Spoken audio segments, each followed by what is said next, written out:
أين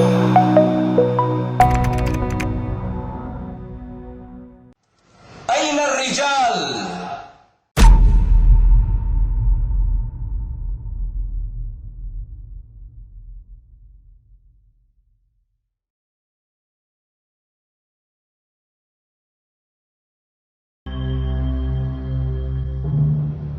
بسم الله والحمد لله. به نام الله، ستایش مر الله را. درود و سلام بر پیغمبر الله، عائله ایشان، صحابگانشان و کسانی بود که به ایشان پیروی کردند. شهادت می دهم که نیست معبود جز الله و محمد رسول اوست. امروز در درس پنجم برنامه کلام بی پایان ما عاید کلمه فهجر یعنی بپرهیز صحبت خواهیم کرد. از چی باید پرهیز کرد؟ الله متعال فرمود از بت‌ها بپرهیز، یعنی از بت پرستی و یا هر چیزی که باعث گناه می شود پرهیز کن. چنانچه این کلام در بعض مفسران قرآن به معنای پرستش بت‌ها و در بعض دیگر به معنای نافرمانی تفسیر کرده می شود.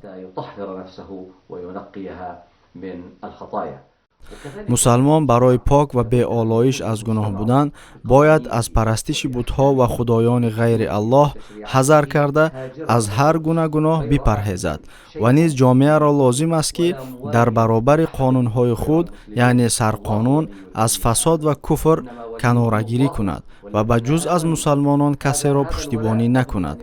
الله تعالی سرپرست مؤمنان است. در حقیقت صداقت باید تنها به الله باشد. آنهایی که راه الله، رسول او و مؤمنان را مستحکم می‌دارند بیشک حزب الله هستند که پیروزی نصیبشان است و این پیروزی و کامیابی تنها در حال به دست خواهد آمد که صداقت و طاعت چی در عقیده و چی در احکام تنها برای الله باشد. از بت‌ها بپرهیز کلام ابدی و تأثیر بخش است. شعار است که باید تمام مسلمانان به آن رعایت کرده هرگاه که بدی به آنها نزدیک شود آن را رد کنند. فقط در همین صورت پاکی و اخلاص به وجود آمده جامعه از هر چیزی ناپاک و آلوده گناه پاک می شود.